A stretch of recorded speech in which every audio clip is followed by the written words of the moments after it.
Magandang umaga po. Andito kami ukol sa pagkasuspinde ng dalawang sangguniang kabataan chairman ng Makati City. Una po dito ay si Natalia Georgina M. Tupas, SK Chair, Barangay Dasmariñas Village, Makati. Noong ika-9 na Oktubre 2025, si Ms. Racasa, matagal ng supplier ng barangay, siya may-ari ng JM VC Catering and Services, ay nilapitan ng Bids and Awards Committee representative at ng punong barangay ng Dasmariñas Village. Si Ms. Racasa ay sinabi na si SK Tupas ay humingi ng SOP kickback para sa kanilang Halloween party sa halagang 20% ng proyekto. Para masigurado, yung back rep ay tinanong si Ms. Racasa to send a Viber message to Tupas to confirm her request for SOP. Sa response sa Viber ay kinonfirm ni Tupas na hinihingi niya yung ganong halaga. Para rin isigurado pa, ang back rep ay hiningi na si Mr. Racasa ay itawag si SK Chairman Tupas sa harap nila. Sa kanilang kagulatan, kinumpirma ni SK Tupas na hiningi niya ang kickback. Sinasabi niya, yan ang standardized sa aming council. After some negotiation, pumayag si Tupas ng SOP ay 70,000 pesos na lamang. Sa isa pang pangyayari, noong October 16, 2025, ang admin head ng barangay ay hiningi kay Tupas na magbigay ng SK resolution tungkol sa discrepancy in fund transfer. Pero sinabi ni Tupas na ang SK secretary ay hindi pwedeng pumirma dahil wala siya sa bayan. Pero, sabi ni Tupas, ipapapirma niya na lang ang kapatid ng SK Secretary para, in her behalf, para matuloy ang resolution. Binigay nga ang resolution with a forged signature. The BAC of Dasmariñas filed against respondent Tupas a case for dishonesty, misconduct, and commission of offense involving moral turpitude before the SB of Makati. Tupas questioned the admissibility of evidence against her and denied wrongdoing kahit sa text, kahit sa tawag ay nakita ang lahat ng ebidensya. Nagkaroon ng hearing at binigyan siya ng penalty ng 6 months ng sanggunian ng Makati. Ayon sa aming field office, si SK Tupas ay nag-resign na noong March 8, pero wala pang notice si Mayor Binay na kanyang acceptance ng resignation.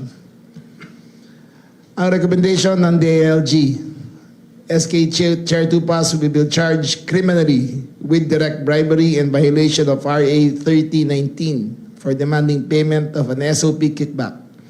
She will be charged with falsification of public documents for falsifying the signature of their SK secretary and the subject resolution.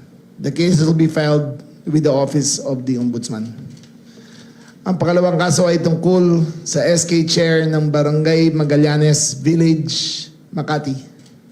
Ukol sa kay SK Chair Cecilia Luis P. Yabut. Noong ika-10 na Oktubre 2025, nagkaroon ng meeting ng Barangay Bids and Awards Committee at Technical Working Group kasama si Yabut. Ito'y naman ay ukol na naman sa Halloween project ng barangay. Habang sila'y nagkita, ang isang kagawad, si Ethan San, ay nasa Canada para sa isang biyahe. Pero nung October 14, yung mga dokumento na kailangan ay binigay at nakapirma na si Kagawad Sun. Ang barangay inimbestiga ang bagay at nakita na ang mga signatures ay pineke. A complaint was filed by the Punong Barangay Magallanes against Yabut before the Sangguniang Pangmusod of Makati. Inamin ni Yabut na si Kagawad San ay hindi pumirma ng dokumento, pero sinabi niya na meron namang kanyang pahayag kaya na-approve yung signature. Sinabi niya rin na ito ay SOP, na kahit wala doon, pwede pirmahan. Ang SP ng Makati ay nakita na si Yabut ay guilty of misconduct dahil forgery ang ginawa sa kanilang mga dokumento. Nakita rin na maliban kay Sun, meron pang 2 signature na mga kagawad na siya'y forged din. Ang SP ng Makati ay naglagay ng suspension ng 3 buwan labang kay Yabut, adopted April 6, 2026. Ang rekomendasyon ng DILG, ang SK Chair Yabut kasama ang SK Treasurer Mapoy will be charged criminally with falsification of public documents for falsifying the purchase request and SK resolution. The case will be filed with the Office of the Ombudsman.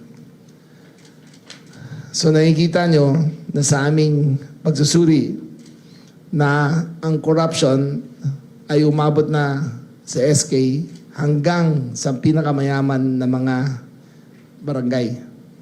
Wala po kaming sinisino kung maliit na barangay yan o maliit na mayaman na barangay, kung mahirap man ng SK chairman o mayaman man ng SK chairman, hindi kami namimili.